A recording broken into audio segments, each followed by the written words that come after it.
are the ones, we are the ones, we've been waiting. We are the ones, we are the ones, we've been waiting. We are the ones, we are the ones, we've been waiting. We are the ones, we've been waiting. We are the ones, we've been waiting. We are the ones, we've been waiting. We are the ones, we've been waiting.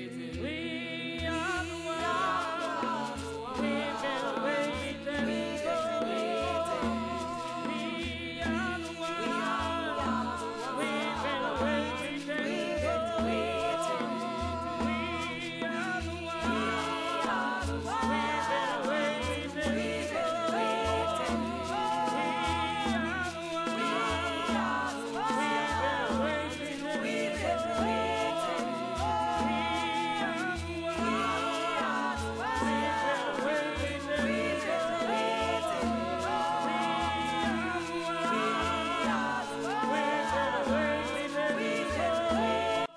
This election, November 2012, I think is critical for the African American community. But in my humble opinion, every election is important for black women.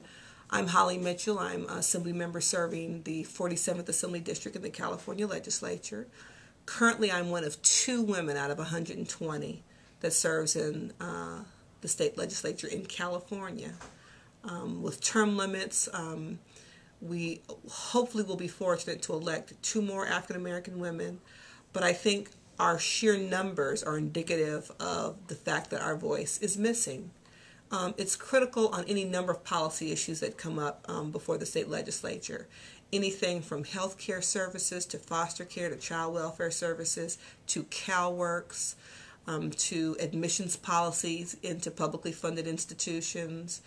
There are so many policies that impact every aspect of our lives every day that some elected body across the nation, either at the federal level, state level, our local school boards, water replenishment boards, there are people making decisions that impact our lives every day, and I believe we have a responsibility to make sure that those elected bodies are as diverse and representative of California as they could possibly be. So black women must get involved. We don't have an option to not be engaged, not be informed, and to not vote.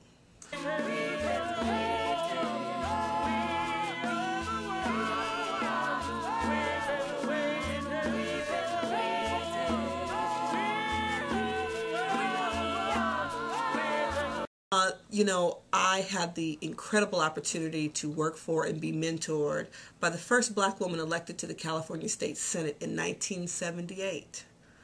1978. And that is former State Senator Diane Watson. And I had the opportunity to be mentored and be supported by a number of incredibly strong black women leaders in the state of California. People like former State Senator Teresa Hughes, Assembly members Barbara Lee, Maxine Waters, Marguerite Archie Hudson, Gwen Moore, and Karen Bass, 2 women who actually held the seat that I'm holding now, representing the district in LA. And term limits hurt black women, quite frankly, in California. A number of those names I just mentioned elevated from the state level up to Congress, but their seats weren't backfilled by black women. Largely black men replaced those women at the state level. And so while we had a strong presence for a number of years, when all of those women elevated and went to Congress, they didn't replace themselves, unfortunately. And so we had a void. There were a number of years in the mid to late 90s and early 2000s that there were no black women serving in the California legislature. And I think that we are living with policies and decisions and budget decisions made during those years that will have a negative impact on black women and girls for years to come. We had the incredible opportunity to have a black woman Speaker of the Assembly, Karen Bass, the last several years. And thank goodness, because during those lean budget times, it was Karen who was looking out for the issues that impact us disproportionately, issues involving working families, issues involving public education, issues involving health and human services. And so to have a black woman at the table is critically important. How to get involved. You live here at the seat, you live here in Sacramento, and so you're at the seat of state politics. And so you need to be present, making sure that your elected officials know that you're an organized force, that you have policy priorities that you want them to pay attention to, is going to be critical. We shouldn't have to wait for Delta Day at the Capitol or AKA Day to see black women in force in these halls. And so organize yourselves, reach out to your assembly people and your state senators and let them know that there are critical issues that are important to your local communities, and you want to make sure they're tracking them. And come to committee hearings, come to budget hearings, reach out. I'm the incoming chair of the California Legislative Black Caucus, and so reach out to my office to find out what bills are going through the process that are disproportionately will impact the African American community, and we'll let you know. And please come to the Assembly floor, come to the Senate floor, and be present and be a part of the process.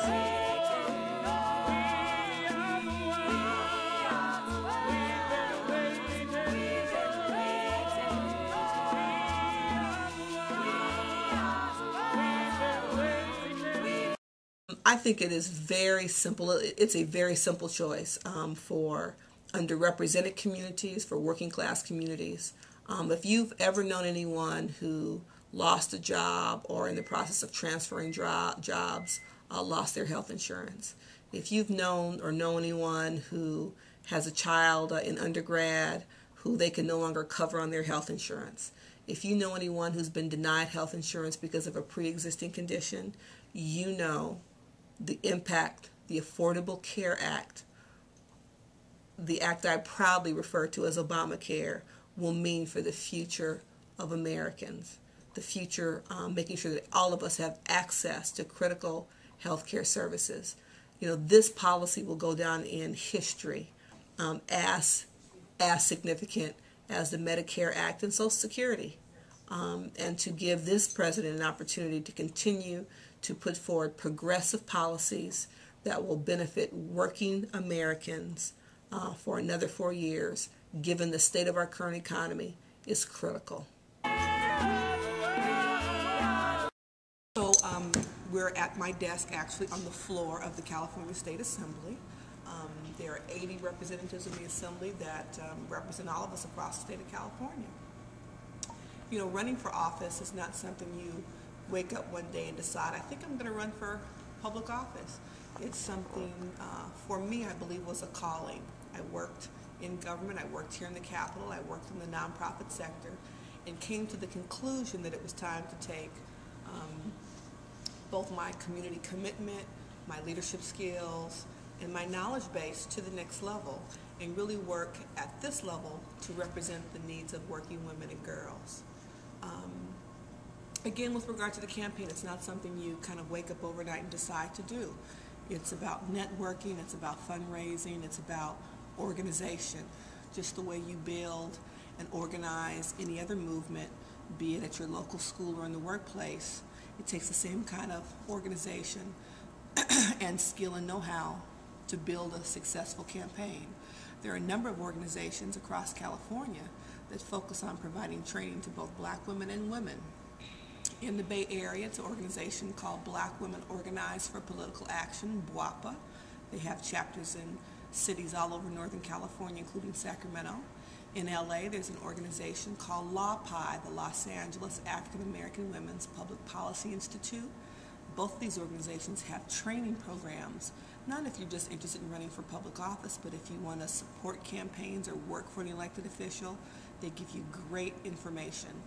Here in Sacramento, there's an organization called Emerge that has a phenomenal training program for candidates that talks to you about polling, fundraising, image, how to craft a message, your mail campaign, your field campaign. A field campaign would be things like precinct walking and phone banking. So there are lots of resources across the board that help provide you with information on public policy development as well as the campaign side. You know, in California we have term limits, and so I'm just finishing my first 2-year term in the Assembly, so I have 4 years to go. I'm proud to say that the governor signed every bill we sent him this year, and I'm proud to say that I carried a very progressive bill package benefiting women and women's health.